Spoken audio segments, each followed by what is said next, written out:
बच्चों, मैं आपके हिंदी विषय की शिक्षिका रेखा घोष आज से आपकी कक्षा लेने जा रही हूँ। जैसे कि आज पहला पाठ है दो बैलों की कथा, जिसके रचयिता लेखककार हैं प्रेमचंद जी।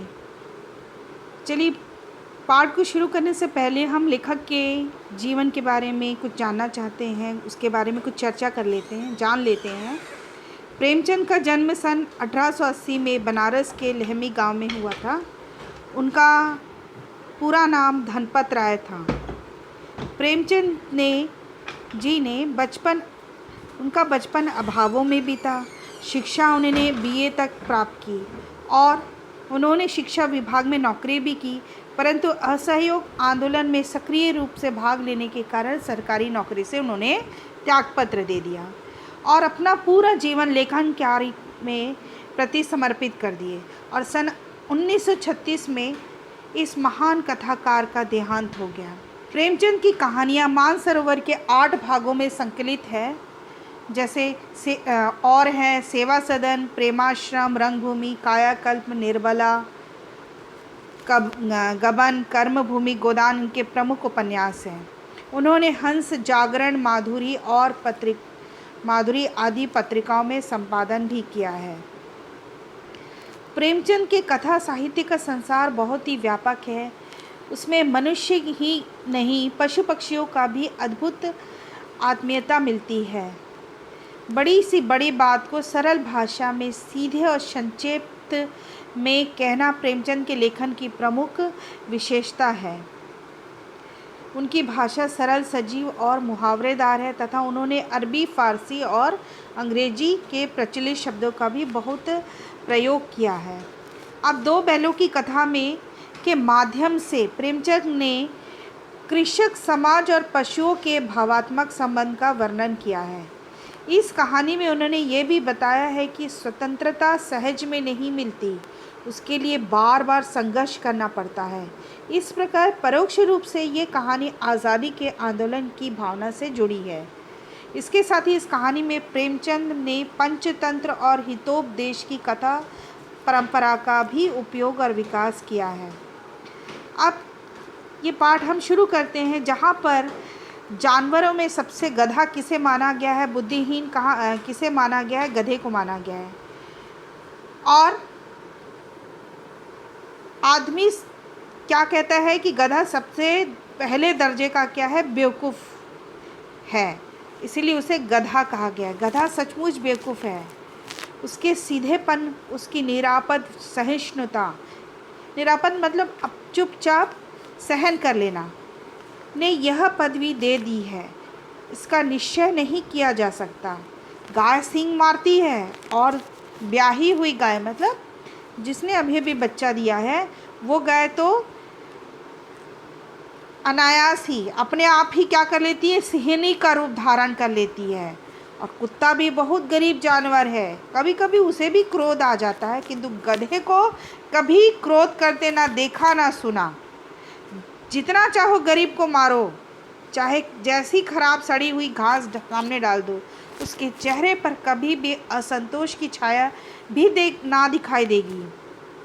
बैसाख में चाहे एक आध बार वह कुलेल कर लेता हो, मतलब आवाज़ कर लेता हो, पर हमने तो कभी इसे खुश होते नहीं देखा। उसके चेहरे पर स्थायी विषाद, मतलब हमेशा के लिए दुख ही छाया रहता है। सुख दुख, हानि लाभ, किसी भी दशा में उसे बदलते नहीं देखा। ऋषि मुनियों के जितने गुण हैं वे सभी पराकाष्ठा को पहुंच गए हैं, पर आदमी इसे, मतलब गधे में ऋषि मुनियों के जितने भी गुण थे वो एकदम शिरों तक पहुंच गए हैं, एकदम शिरा तक पहुंच गए, एक बार शिखर तक पहुंच गए, पर आदमी उसे बेवकूफ़ कहता है।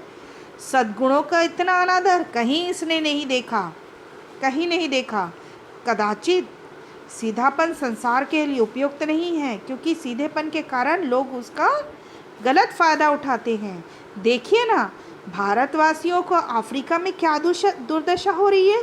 क्यों अमेरिका में उन्हें घुसने नहीं दिया जाता। बेचारे शराब नहीं पीते, 4 पैसे कुछ समय के लिए बचा कर रखते, जी तोड़ मेहनत करते, परंतु लड़ाई झगड़ा भी नहीं करते, चार बातें सुनकर गम खा के चुपचाप रह जाते हैं, फिर भी बदनाम है कहा जाता है।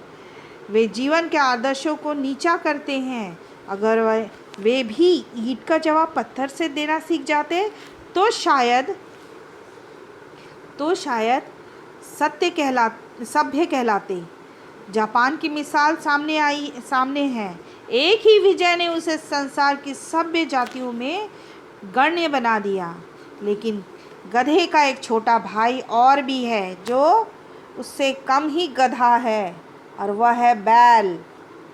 जिसे अर्थ में हम गधे का प्रयोग करते हैं, उसी से मिलते जुलते अर्थ में बछिया का ताऊ भी का भी प्रयोग करते हैं।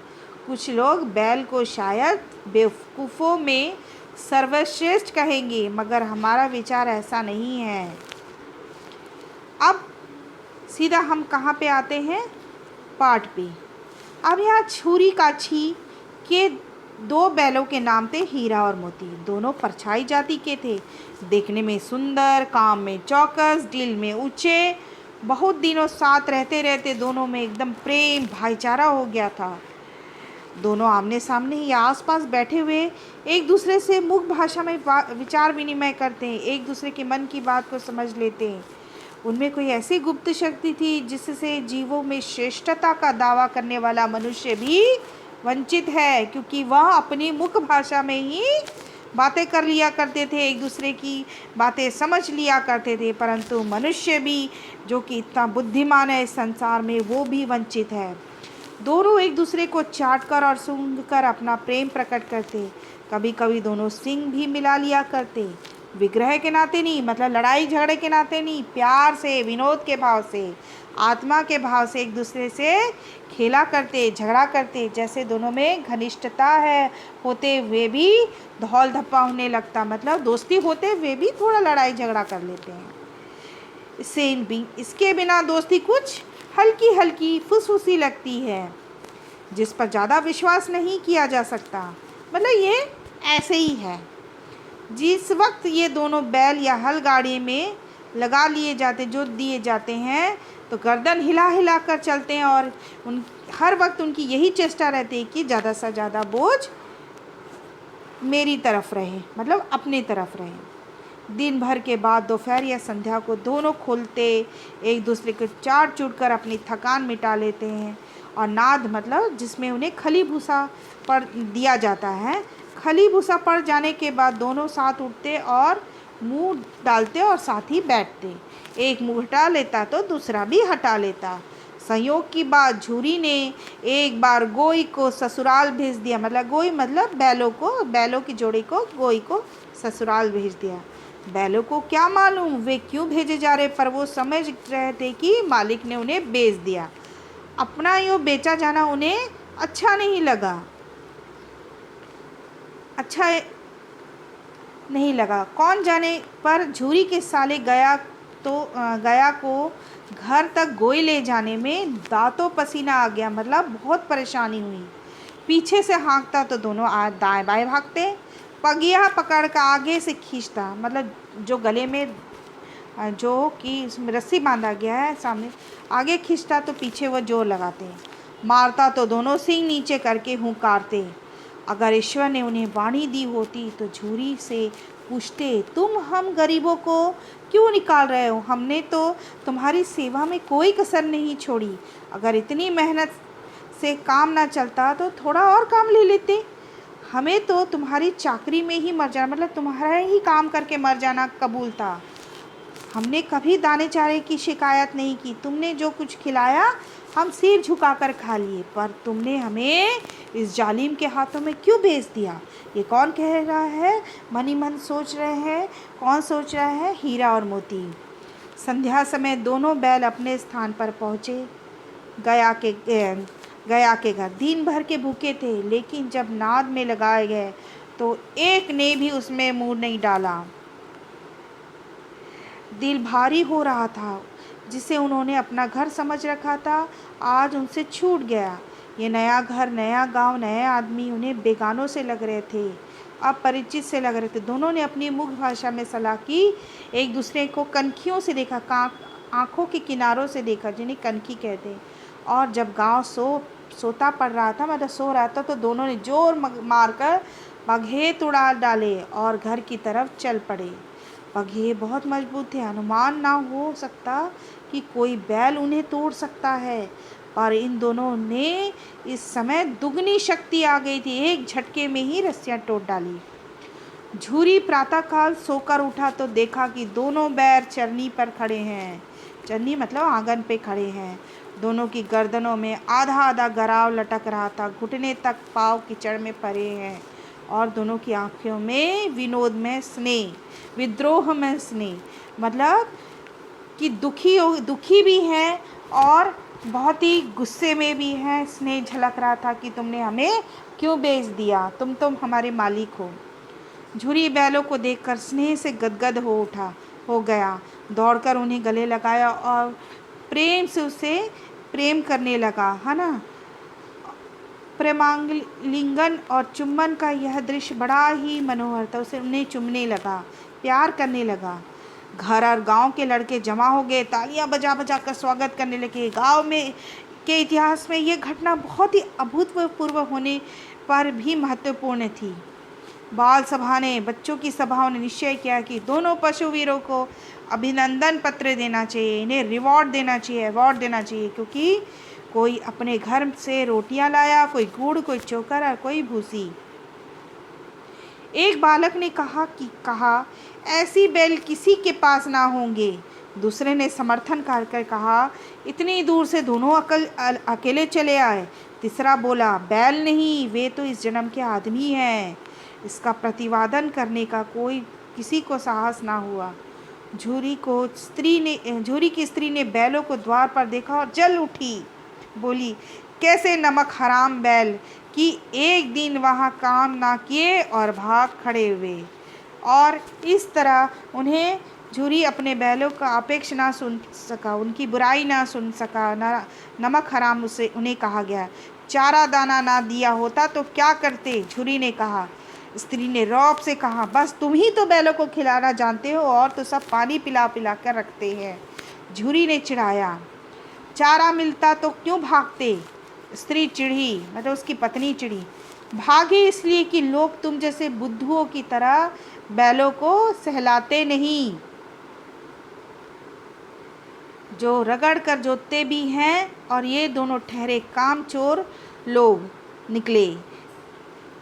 अब देखती हूँ इन्हें खली और चोकर कैसे मिलता है। सूखे भूसे के अलावा इन्हें कुछ नहीं दूंगी, खाए चाहे मर जाएं। वही हुआ। मजूर मतलब नौकर को बड़ी ताकीद दी गई, बड़ी चेतावनी दी गई कि बैलों को खाली भूसा दिया जाए। बैलों ने नान में मुंह डाला तो फीका फीका लगा उन्हें। कोई चिकनाहट नहीं थी, कोई चोकर नहीं, कोई गुड़ नहीं, कोई रस नहीं। क्या खाएं, आशा भरी आंखों से द्वार की तरफ देखने लगे। झूरी ने मंजूर से कहा थोड़ी सी खली क्यों नहीं डाल देते। तो मजूर ने कहा मालकिन मुझे ही मार डालेगी, चुरा कर डाल आ। किसने कहा, झूरी ने कहा। ना दादा, पीछे से तुम ही उन्हीं की सी कहोगे, पीछे से तुम उन्हीं के जैसे ही कहोगे। दूसरे दिन झूरी का साला फिर आया, बैलों को ले चला और उसने अपने दोनों बैलों को गाड़ी में बांध दिया। 2-4 बार मोती ने गाड़ी को सड़क की खाई में गिराना चाहा, पर हीरा ने संभाल लिया। वो ज़्यादा सहनशील था। संध्या समय घर पहुँचे और उन्हें मोटी मोटी रस्सियों से बांधा और फिर वही सूखा भूसा डाल दिया। अपने दोनों बैलों को खली चूना सब कुछ दी। दोनों बैलों का ऐसा अपमान कभी ना हुआ। झूरी उन्हें फूल की छड़ी से ना छूता था।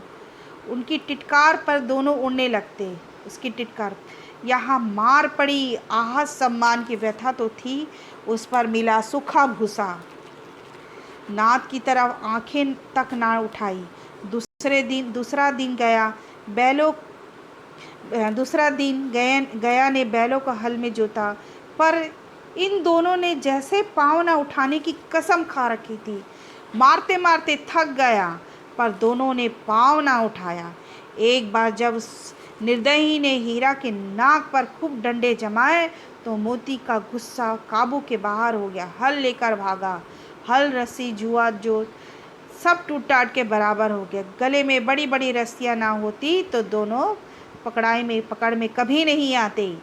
हीरा ने मुख भाषा में कहा, भागना व्यर्थ है। मोती ने भी उत्तर दिया, तुम्हारी तो इसने जान ही ले डाली थी, अब की बड़ी मार पड़ेगी। पढ़ने दो, बैल का जन्म लिया है तो मार से कहाँ तक बचेंगे। गया 2 आदमियों के साथ दौड़ आ रहा था। दोनों के हाथों में लाठियां हैं। मोती बोला, कहो तो दिखा दूँ कुछ मजा, लाठी लेकर आ रहा है। मोती बहुत ही गुस्से वाला था। हीरा ने समझाया, नहीं भाई, खड़े हो जाओ, मुझे मारेगा मैं भी 1-2 को गिरा दूंगा। नहीं, हमारी जाति का यह धर्म नहीं। मोती दिल में ऐंठ कर रह गया। गया आ पहुंचा।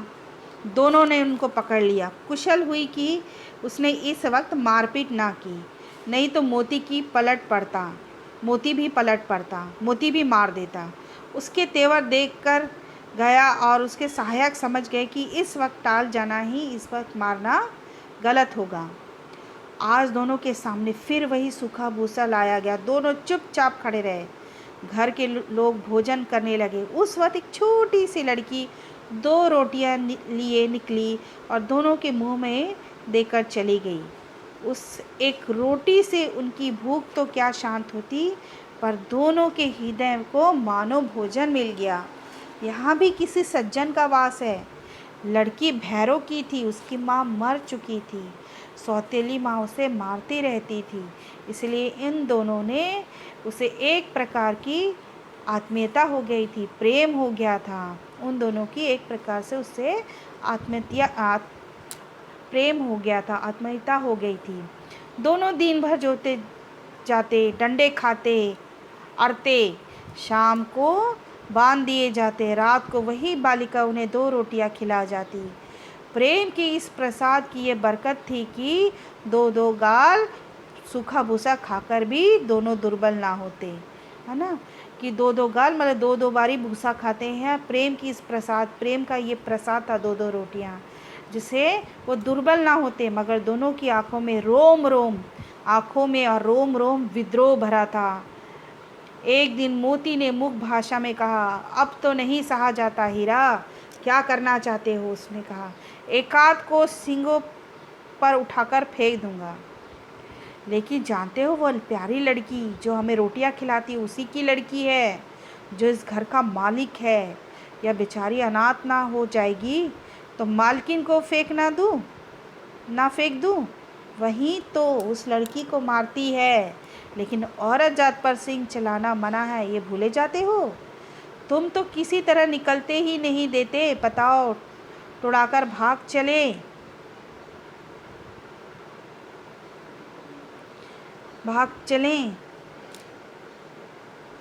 तो इस प्रकार उन्होंने उपाय निकाला कि पहले रस्सी को चबा लेके फिर उसे झटके से तोड़ देंगे।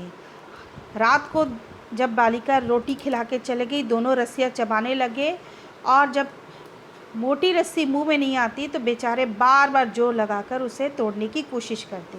सहसा घर का द्वार खुला तो वही लड़की निकली और दोनों ने सिर झुकाकर उसे चाटने लगी और पीछे खड़ी हो गई। उसने माथे सहलाए प्यार से और बोली, खोल देती हूँ, चुपके से भाग जाओ, नहीं तो यहाँ लोग मार डालेंगे। आज घर में सलाह हो रही थी कि इनके नाकों में नाक डाल दी जाए। उसने गराह खोल दिए और दोनों चुपचाप खड़े हो गए। और मोती ने भाषा में कहा, अब चलते क्यों नहीं हो। हीरा ने कहा, चले तो, लेकिन इस अनाथ पर आफत आ जाएगी, मुसीबत आ जाएगी, इस पर सब इसी पर संदेह करेंगे। सहसा बालिका चिल्लाई, दोनों फूफा वाले बैल भागे जा रहे, ओ दादा, दोनों बैल भागे जा रहे, जल्दी दौड़ो।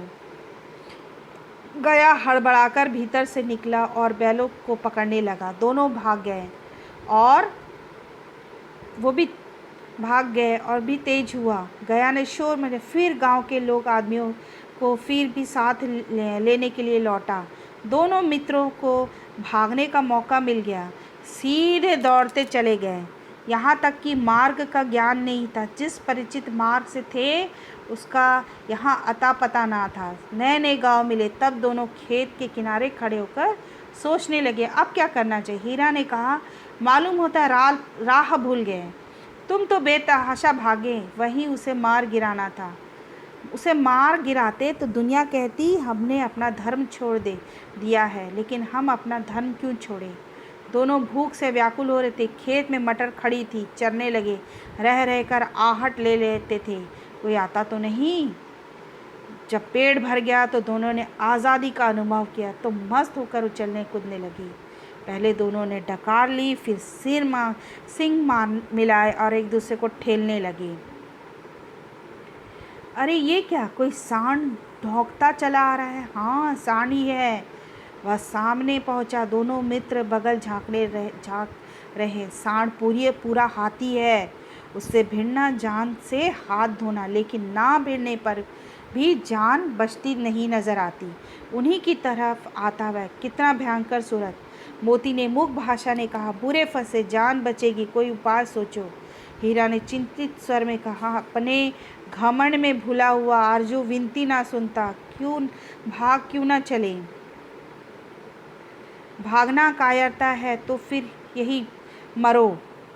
बंदा तो 9 2 11 होता है, और जो दौड़ाए तो फिर कोई उपाय सोचो जल्दी। और उन्होंने खूब उसके साथ मारा पीटी की और उस शत्रु से, उस सांड से विजय प्राप्त कर लिया। उसके बाद दोनों मित्र विजय के नशे में झूमते चले जाते थे। मित्रों ने अपनी सांकेतिक भाषा में कहा, मेरा जीत चाहता था कि बच्चा को मार ही डालूं। हीरा ने तिरस्कार किया, गिरे हुए बैरी पर सींग ना चलाना चाहिए। ये सब ढोंग है। बैरी को ऐसा मारना चाहिए कि फिर ना उठे। अब घर कैसे पहुँचे वह सोचो, पहले कुछ खा ले फिर सोचो। सामने मटर का खेत था, मोती उसमें घुस गया। हीरा मना करता रहा, पर उसने एक ना सुनी। अभी 2 ही 4 ग्रास खाए थे कि 2 आदमी लाठियां लिए दौड़ पड़े और दोनों मित्रों को घेर लिया। हीरा तो मेड़ पर था, निकल गया। मोती सींचे हुए खेत में था। उसके खुर कीचड़ में धंसने लगे, ना भाग सका। पकड़ लिया। हीरा ने देखा संगी संकट में है तो लौट पड़ा। फंसेंगे तो दोनों फंसेंगे। रखवालों ने उन्हें पकड़ लिया और प्रातःकाल दोनों मित्र कांजी हाउस में बंद कर दिए गए। दोनों मित्रों को जीवन में पहली बार ऐसा सबक पड़ा कि सारा दिन बीत गया, खाने का एक दिन का भी ना मिला। समझ में ही नहीं आता कि ये कैसा स्वामी है जिसने इससे तो गया भी अच्छा था। यहाँ कई भैंसे, कई बकरियाँ, कई घोड़े, कई गधे, पर किसी के सामने चारा नहीं था। सब जमीन पर मुर्दों की तरह पड़े हैं। कई तो इतने कमज़ोर हो गए हैं कि खड़े भी ना हो सकते थे। सारा दिन दोनों मित्र फाटक की और टिकटिकी लगाए देखते, पर चारा नहीं आता दिखाई दिया। तब दोनों ने दीवार की नमकीन मिट्टी चाटनी शुरू कर दी। इससे क्या तृप्ति, भूख शांत होती। रात को जब कुछ भोजन ना मिला तो हीरा के दिल में विद्रोह की ज्वाला भड़क उठी और मोती से बोला, अब तो नहीं रहा जाता। मोती ने सिर लटकाए हुए जवाब दिया, मुझे तो मालूम था प्राण निकल रहे हैं। इतनी जल्द हिम्मत ना हारो भाई, यहाँ से भागने का कोई उपाय निकाल। आओ दीवार तोड़ डालें। मुझे तो अब कुछ नहीं होगा, बस इसी बूते पर अकड़ते थे। सारी अकड़ निकल गई। बाड़े की दीवार कच्ची थी। हीरा मजबूत तो था। अपने नुकीले सिंग दीवार में गड़ा दी और जोर मारा तो मिट्टी का एक चिप्पड़ निकल आया। फिर तो उसका साहस बढ़ा। उसने दौड़ दौड़ कर दीवार पर चोट की और हर चोट में थोड़ी थोड़ी मिट्टी गिरने लगी। उसी समय कांजी हाउस का एक चौकीदार लालटेन लेकर जानवरों की हाजिरी लेने पहुंचा। हीरा का उज्जड़पन देखकर उसे कई डंडे लगाए और मोटी सी रस्सी से बांध दिया।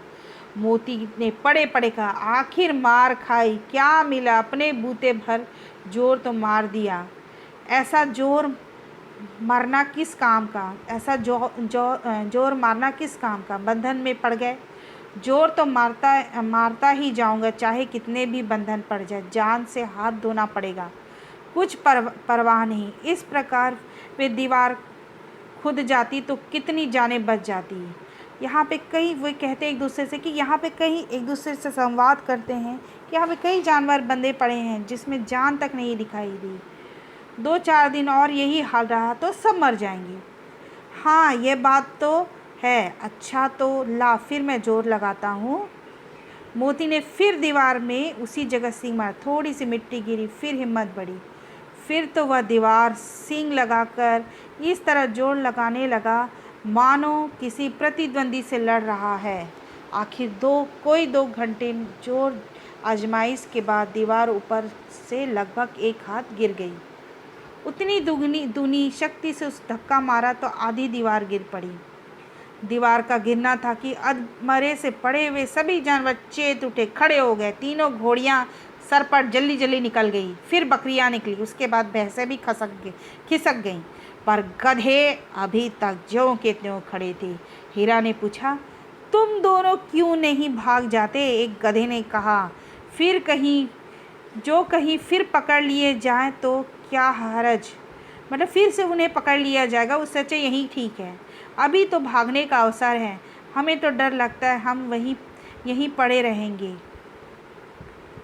आधी रात के ऊपर गुजर गई थी। दोनों गधे अभी तक सोच रहे थे कि भागे या ना भागे, और मोती अपने मित्र की रस्सी तोड़ने में लगा हुआ था।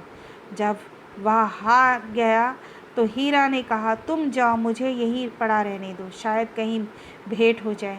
मोती की आंखों से आंसू लाकर कहा, तुम मुझे इतना स्वार्थी समझते हो हीरा? हम और तुम दोनों एक साथ रहे, आज तुम विपत्ति में पड़े हो तो मैं तुम्हें छोड़कर अलग हो जाऊं? हीरा ने कहा, बहुत मार पड़ेगी, लोग समझ जाएंगे ये तुम्हारी शरारत है।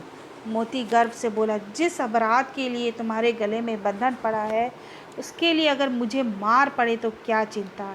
इतना तो हो ही गया कि 9-10 प्राणियों की जान बच गई, वे सब तो आशीर्वाद देंगे। यह कहते हुए मोती ने दोनों गधों को सींग से मार मार कर बाड़े के बाहर निकाला।